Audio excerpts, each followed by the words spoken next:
দেশ জুড়ে সিএএ লাগু হতেই জলপাইগুড়িতে উৎসবে মাতল মতুয়া ও বিজেপি। মঙ্গলবার জলপাইগুড়ি ডিবিসি রোডের বিজেপি জেলা কার্যালয় থেকে উৎসবের মেজাজে শহর জুড়ে মিছিল করে মতুয়া ও বিজেপি নেতারা।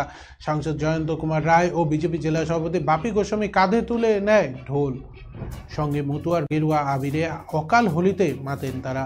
গতকাল রাতে কেন্দ্র সরকার সিএএ লাগু করে মতুয়ার দীর্ঘদিন থেকে নাগরিকত্ব আইন লাগু করার জন্য আন্দোলন করে আসছিল। দীর্ঘদিনের প্রতীক্ষার অবসান হয়েছে গতকাল।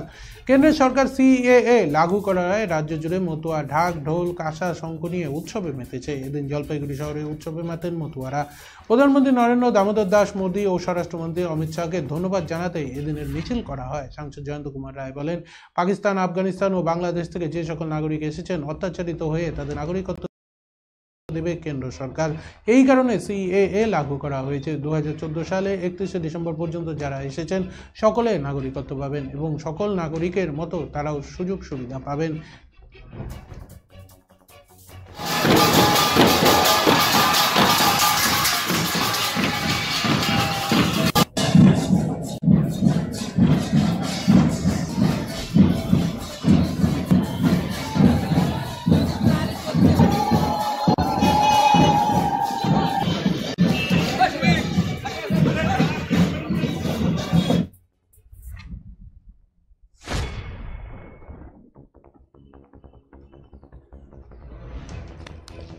জলপাইগুড়ির পাশাপাশি দেশ জুড়ে সিএএ লাগু হওয়ার ঘোষণার পর থেকেই শিলিগুড়িতে উল্লাসে মেতে ওঠে মতুয়া সম্প্রদায়। মূলত গতকাল এই খবর চাউর হতেই দক্ষিণ চব্বিশ পরগনার ঠাকুরনগরে তাদের সুসজ্জিত ঢোল তাসা নিয়ে আনন্দে মেতে ওঠে মতুয়া সম্প্রদায়। এর পাশাপাশি শহর শিলিগুড়িতেও গতকালের পর আজও সিএএ লাগু হওয়ায় খুশিতে একটি উল্লাস মিছিল বার করা হয়। মিছিলটি জাবরাভিটা সংলগ্ন এলাকা থেকে শুরু হয়ে বিভিন্ন পথ পরিক্রমা করে। এ বিষয়ে মতুয়া সম্প্রদায়ের সাথে কথা বললে তারা জানান, তাদের দীর্ঘদিনের প্রত্যাশা সফল হয়েছে। পাশাপাশি এই খুশিতে মাটিগাড়া থেকে সন্ধ্যেবেলায় একটি উল্লাস মিছিল বের করা হবে বলে জানান তারা।